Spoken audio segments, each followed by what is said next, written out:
तो हम लोग 10th क्लास या 10th क्लास का बायोलॉजी का क्लास कर रहे हैं। तो बायोलॉजी का क्लास जिसमें चैप्टर हम कर रहे हैं जनन, ओके, और जिसको इंग्लिश में बोलते हैं रिप्रोडक्शन। क्या बोलते हैं? रिप्रोडक्शन। तो रिप्रोडक्शन क्या होता है? जैसे कि रिप्रोडक्शन तो मैं आपको पढ़ा चुका हूँ, इंग्लिश में बोला जाता है उसको रिप्रोडक्शन, ऐसे हम जनन बोलते हैं।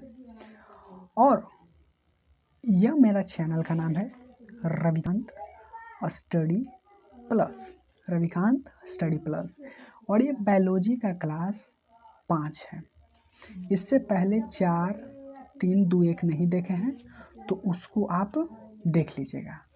तो इससे पहले वाले क्लास में हम लोग पढ़े थे कि लैंगिक जनन किसे कहते हैं, और आज हम पढ़ेंगे कि अलैंगिक जनन किसे कहते हैं।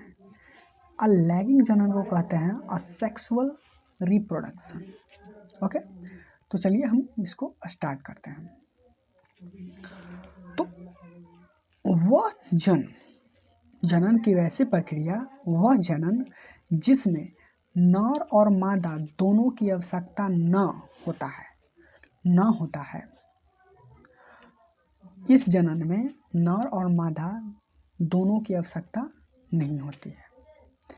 लैंगिक जनन में दोनों की होती थी, इसमें नहीं होती है। अगर इसमें 2 जीवों की आवश्यकता नहीं होती है, नर और मादा। डिफरेंट कैटेगरी के जो पर्सन है उसको नहीं आवश्यकता होती है।